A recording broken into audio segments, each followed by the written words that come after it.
It would be a shock. England would fall.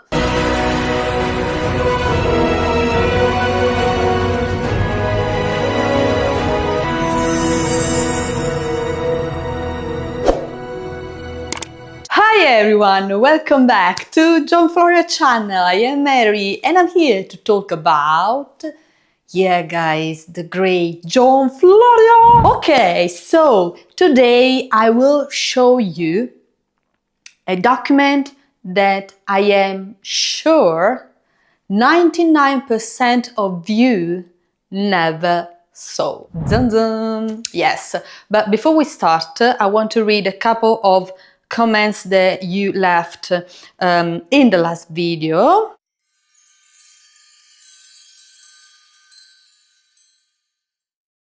Let's read some comments.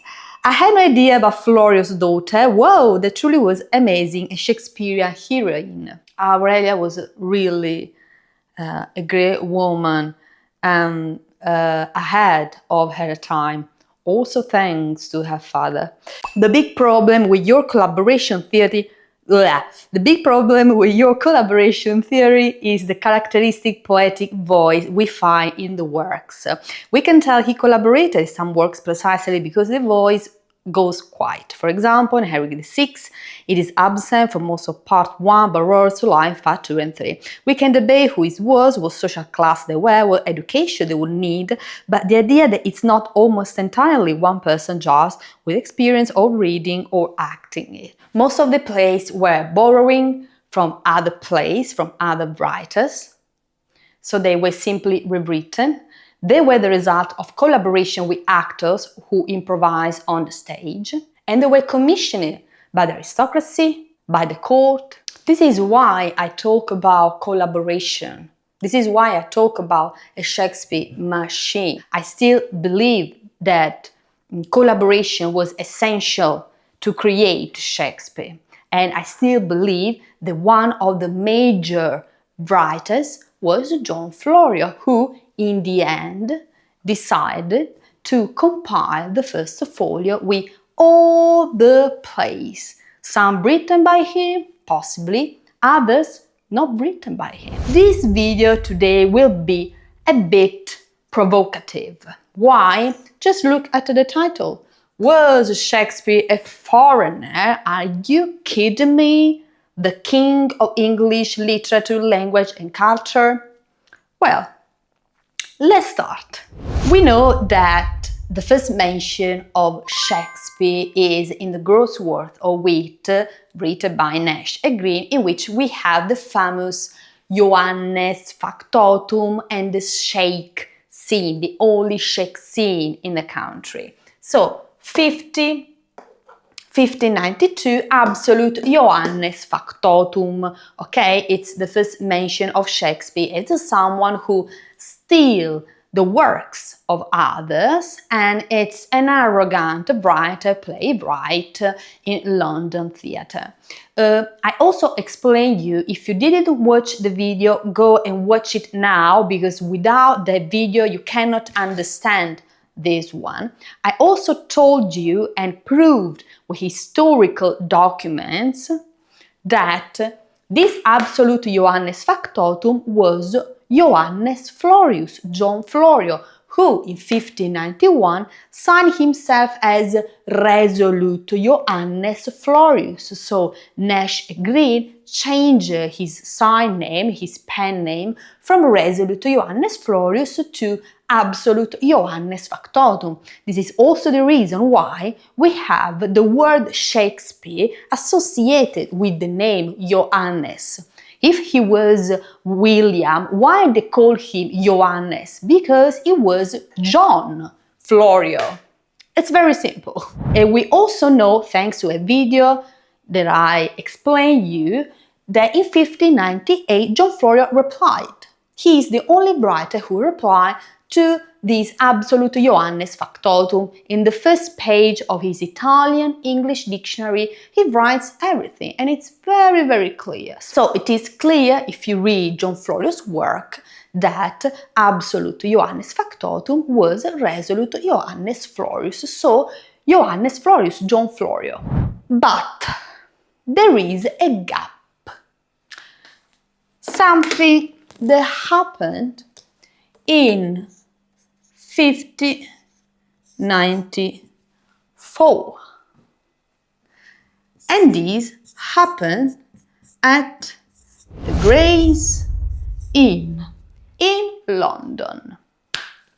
What is the Gray's Inn? The Gray's Inn is an inn of court, and it was the center of legal education that was based in Westminster. And such venue often hosted literary and theatrical events. In December 1594, Gray's Inn hosted a theatrical event that became known as the Night of Errors. Why? Because during this night it was performed Shakespeare The Comedy of Errors, which took place on December 28. Now, we have a document, a historical document, Gesta Grayorum. This document is a detailed account of what happened at the Gray's Inn and the theatrical events that took place during the Christmas season of 1594-1595. So it offers an inside look at this memorable event. This work was not published in 1594, it was published much later, in 1688. But it's an important document because it writes in details what happened during those 2 years of theatrical events. A chaotic start. The night started with disorder. Too many guests crowded the Gray's Inn, the hall. This led to confusion, some left in frustration, and the Gesta Grayorum reports that. And then after dancing, the players perform the Comedy of Errors. And it's described in this way, like Plautus his Menechmus, that shows a connection between Shakespeare plays and Plautus' Menechmi. So the evening in general disarray and confusion led to nickname it as the Night of Errors, both for the confusion and also for the Comedy of Error written by Shakespeare. Among the audience at the Gray's Inn there was also the third Earl of Southampton, Henry Wriothesley, John Florio's patron. Now, I want to say something very important about Henry Wriothesley. Wriothesley, choose what is the best for you. I say Wriothesley. Okay, so why he is important?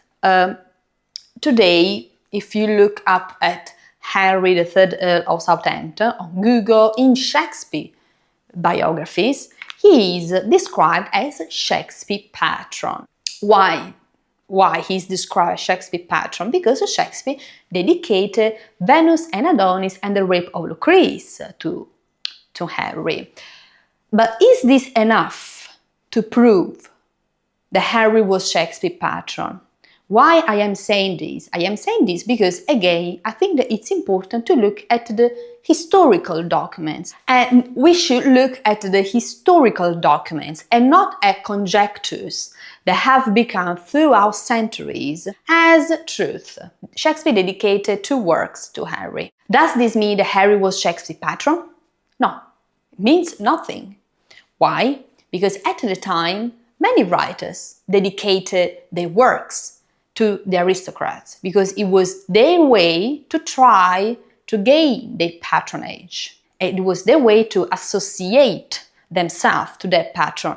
If the patron accepted that work, the writer was under the patronage of the aristocrat. This is how it worked. This is how they were able to write other works, to live, so to get paid by the aristocrat, and to keep living, to keep writing. Many writers at the time dedicated their works to Henry. Why? Because Henry Wriothesley was the most important and popular theatrical patron of the time. George Chapman, Thomas Nash, Florio's rival, Florio's enemy, dedicated some of his works to Henry because he wanted to gain the patronage of the most popular, the most famous, and the greatest patron of the time. But he didn't succeed. He failed, as many other writers failed. So what I want to say with this, I want to say that if a writer like Shakespeare wrote a work and dedicated the work to an aristocrat, this doesn't mean that the aristocrat was his patron. So there are not enough evidence that can prove that Henry Worsley was a Shakespeare patron. Shakespeare dedicated 2 of his works to Henry, but we cannot know for certain if Henry was really Shakespeare's patron. How do we know that Henry instead was the patron of John Florio? Because Florio, once again, wrote it. Florio wrote it. Once again, we have a historical document. In 1598, when Florio published the first Italian-English dictionary, he wrote a dedication to Henry. But this time, Florio wrote in the dedication, "You are my patron.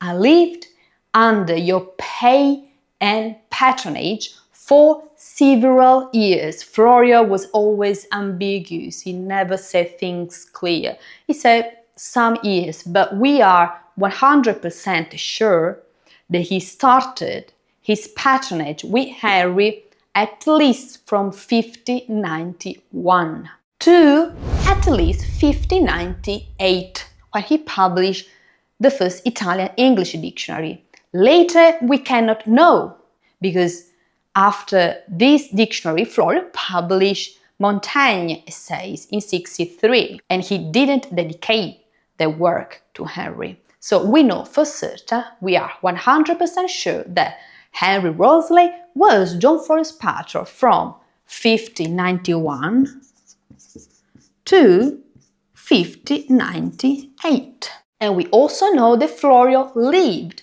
at Titchfield Abbey with the Earl of Southampton.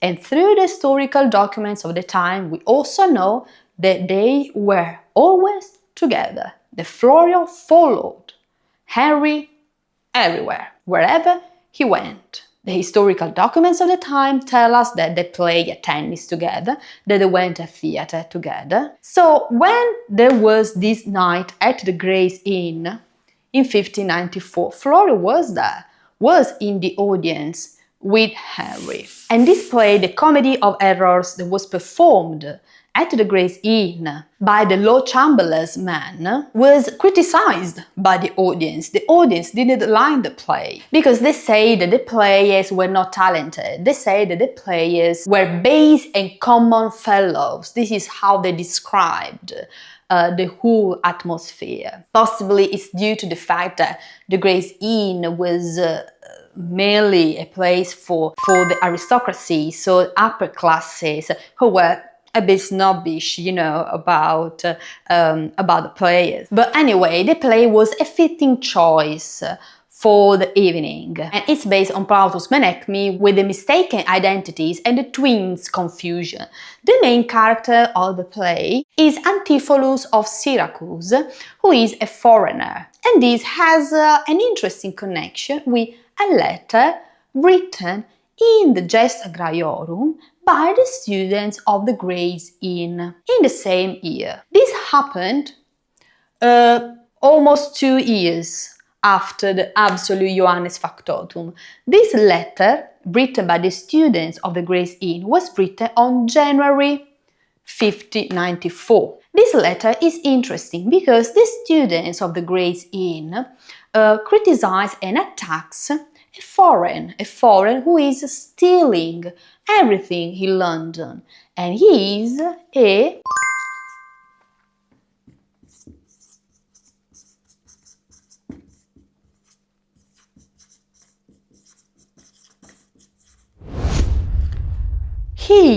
Johannes Shagbag. I have found this document only in maybe 1 or 2 books about Shakespeare that shows how the famous Johannes Factotum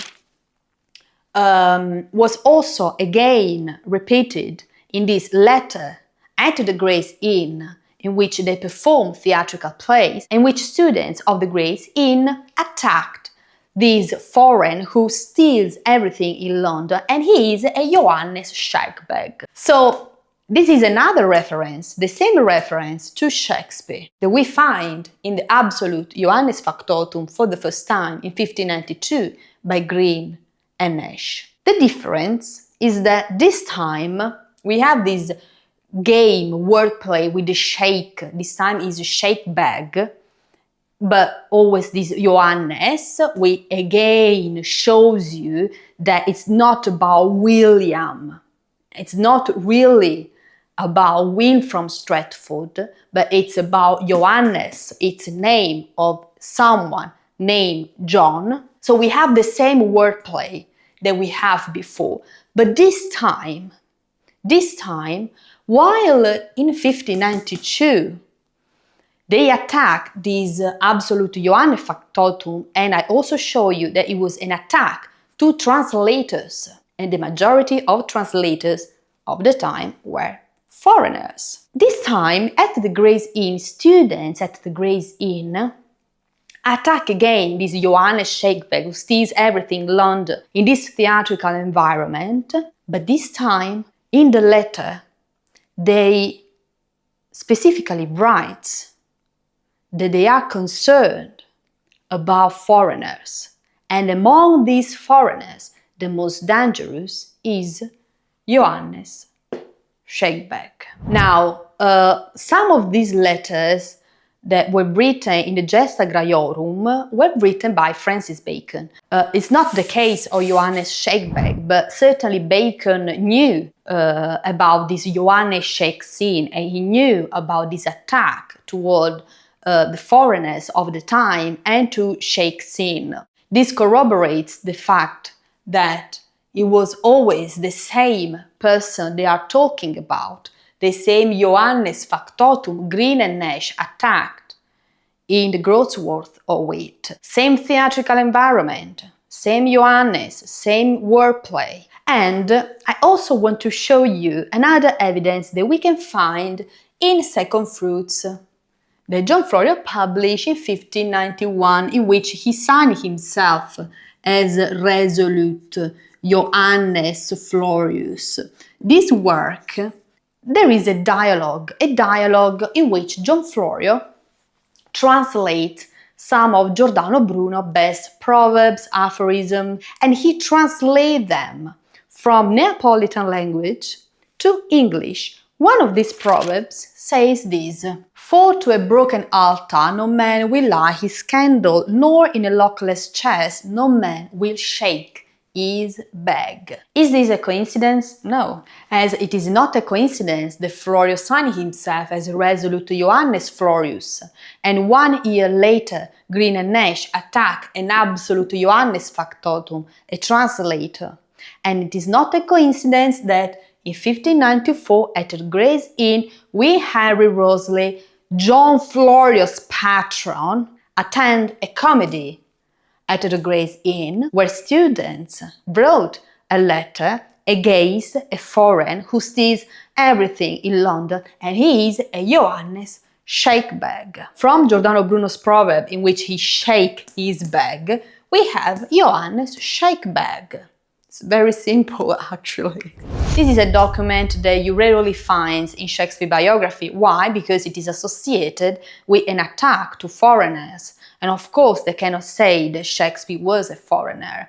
And concerning this topic, I want to say something very important, and I want to be very clear about it. The main reason why John Florio was deleted by the history of English culture, language and literature was because he was half a foreign. Yes, he was born in London, but he was the son of an Italian father, and for this reason he was considered a foreign. He received death threats during his career. He was defined a devil incarnate because he was an Englishman Italianate. And this is the main reason why today, except you, my subscribers, nobody in the world knows John Florio, because Shakespeare scholars and English scholars have deleted this man from the history of English culture. They will never admit that who contributed to write Shakespeare plays, who are still today the symbol of English greatness and English nationalism, was a man half English. It would be a shock. England would fall, literally. And this is also the reason why, in the authorship question, Florio is the less known candidate. And because due to the legends the Shakespeare scholars have created throughout the centuries, Florio Holofernes, Florio the compiler of dictionaries, people today have a boring idea of Florio. So they just think that he was a writer of dictionaries, when instead he had 50 years of career in which he worked as a spy, ghostwriter, as a poet, friends of the most important writers of the time. He did thousands and thousands of different jobs. They will never accept this, and they will never accept the fact that it was someone like Florio who described himself as English at heart. Because Florio knew that he would have been forgotten for this reason. He knew it very well. But soon or later, I think that England should come to terms with a vital truth. The greatness of the golden era was not solely the result of contribution made by English people. Far from it. It was in large part also the product of foreigners that, thanks to their talents and education and influence, helped expand and elevate the culture and language of England. And among the most significant of these figures was a man born in London who described himself as Italian tongue but English at heart, and who returned to his homeland, to London, not just to participate in its literary world, but to shake it and make it grey. Resolute, John Florio. Stay resolute. Bye.